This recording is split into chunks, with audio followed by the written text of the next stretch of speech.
Welcome to small world YouTube channel.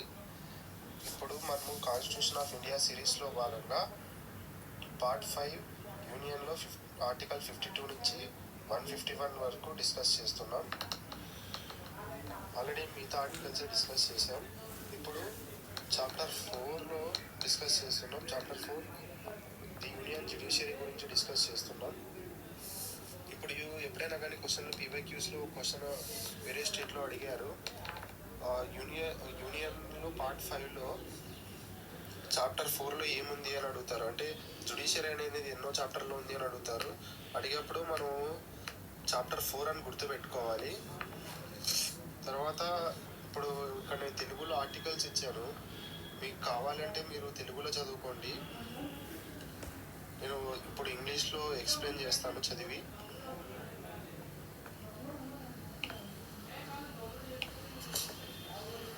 Establishment and Constitution of Supreme Court. Clause 1. There shall be a Supreme Court of India consisting of Chief Justice of India, and until Parliament by law prescribes a larger number of not more than 7 other judges. ఇప్పుడు article 124 clause 1లో ఏం చెప్తుందంటే ఖచ్చితంగా supreme court అనేది ఒకటి establish చేయాలి.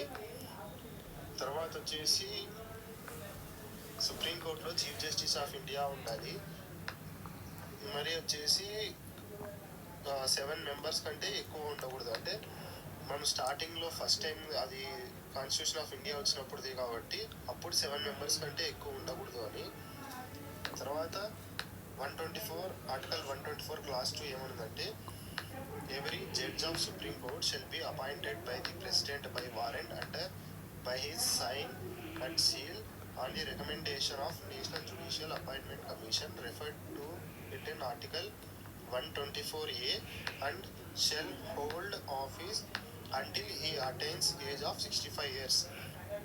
అంటే ఏమి అంటే జడ్జ్ ఆఫ్ సుప్రీం కోర్ట్ ఉంటారు కదా, ఎవ్రీ జడ్జ్ వాళ్ళని ఎవరు అపాయింట్మెంట్ చేస్తారు అంటే ప్రెసిడెంట్ అనేది అపాయింట్మెంట్ చేస్తారు. ఇది చాలా ఇంపార్టెంట్. వాళ్ళకి ఏజ్ అనేది 65 ఇయర్స్ వచ్చేంత వరకు వాళ్ళు ఎలిజిబుల్. తర్వాత రిటైర్మెంట్ అవుతారు. ఇక్కడ నేషనల్ జ్యుడిషియల్ అపాయింట్మెంట్ కమిషన్ అనేది నెక్స్ట్ ఉంది ఆర్టికల్ 124Aలో, కానీ ఇప్పుడు అది రిపీల్ చేశారు. అది 99 కాన్స్టిట్యూషనల్ అమెండ్మెంట్ వల్ల తీసుకొని వచ్చారు, కానీ సుప్రీంకోర్టు అన్కాన్స్టిట్యూషనల్ని దాన్ని రిపీల్ చేసింది. మనం నెక్స్ట్ దాన్ని డిస్కస్ చేద్దాం. ఇప్పుడు ఆర్టికల్ 124 క్లాస్ 2A ఆఫ్ ఏ ఏం చెప్తుంది అంటే a judge may by writing under his hand address to the president resign his office. అంటే ఏదైనా కానీ ఎవ్రీ సుప్రీంకోర్టు జడ్జి ఏ జడ్జి అన్నా కానీ రిజైన్ చేయాలి అనుకుంటే ఆ రిజిగ్నేషన్ లెటర్ అనేది ప్రెసిడెంట్కి ఇవ్వాలి. మరి next article 124 clause 2B of B ఏం చెప్తుంది అంటే a judge may be removed from his office in a manner provided in clause 4. ఇప్పుడు క్లాస్ 4లో మనం చూద్దాము అంటే జడ్జిని ఎలా రిమూవ్ చేయాలి అని ఇక్కడ క్లాస్ 4లో ఉంది అంట. చూద్దాం.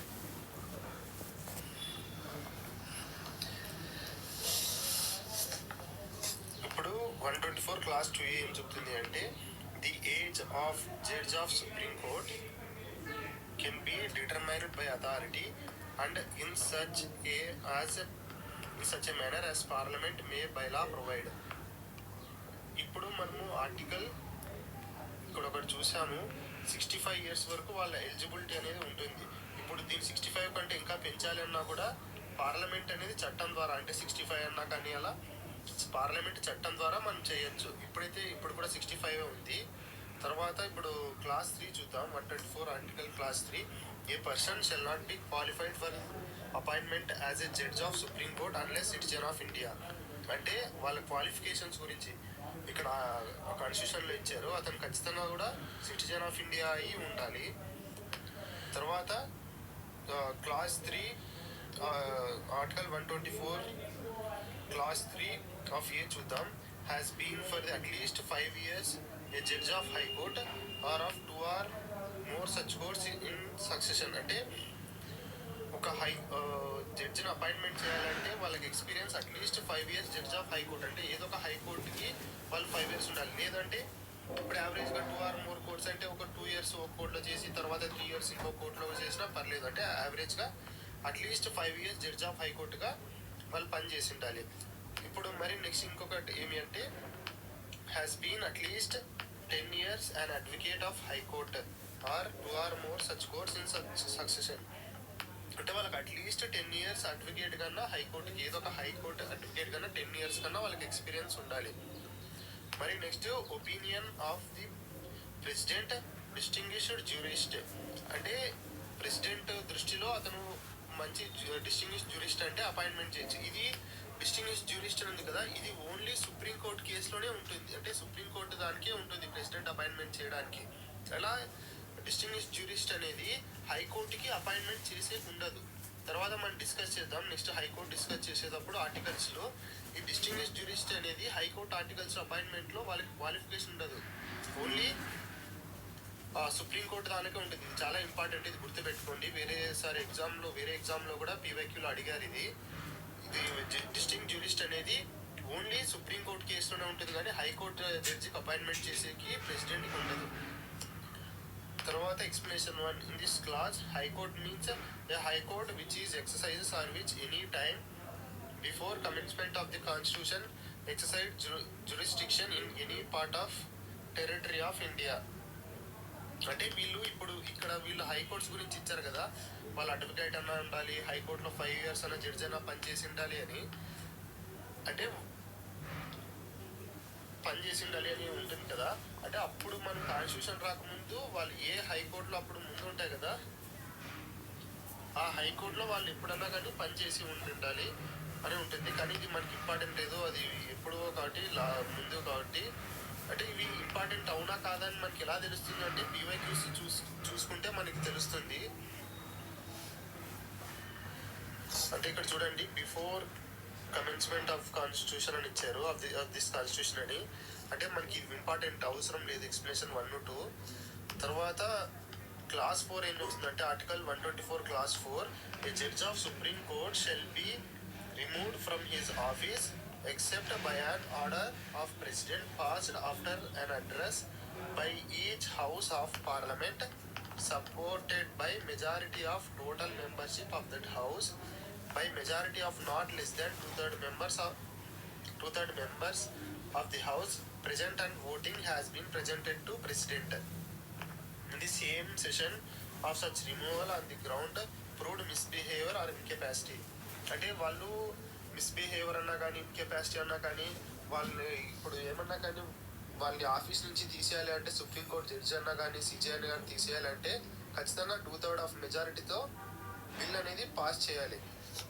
ఇప్పుడు క్లాస్ 5 చూద్దాం. Article 124 class 5 parliament May by law regulate the procedure for presentation of an address and for investigation and proof of the misbehaviour incapacity judge under class 4. ఇప్పుడు మనం ఇక్కడ క్లాస్ 4 చూసాం కదా, ఈ క్లాస్ 4లో వీళ్ళు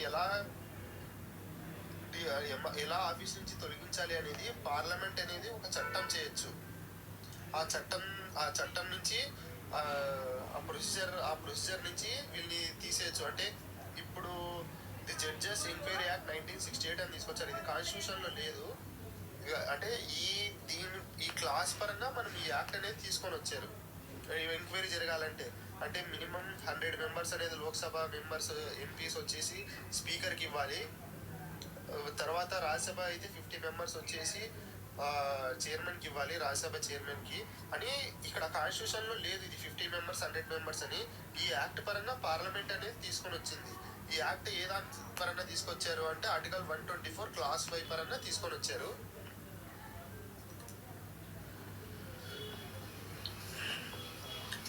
ఇప్పుడు ఆర్టికల్ 124 క్లాస్ 6 చూద్దాం.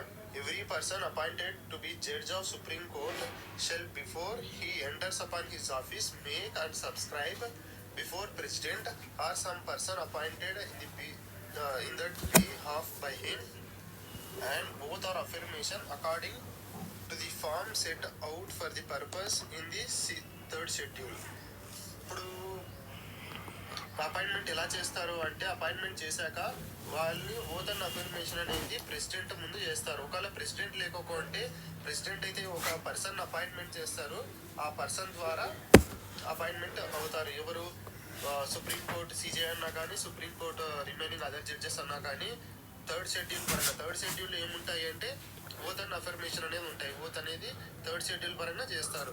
ఇప్పుడు ఆర్టికల్ 124 క్లాస్ 7 చూద్దాం.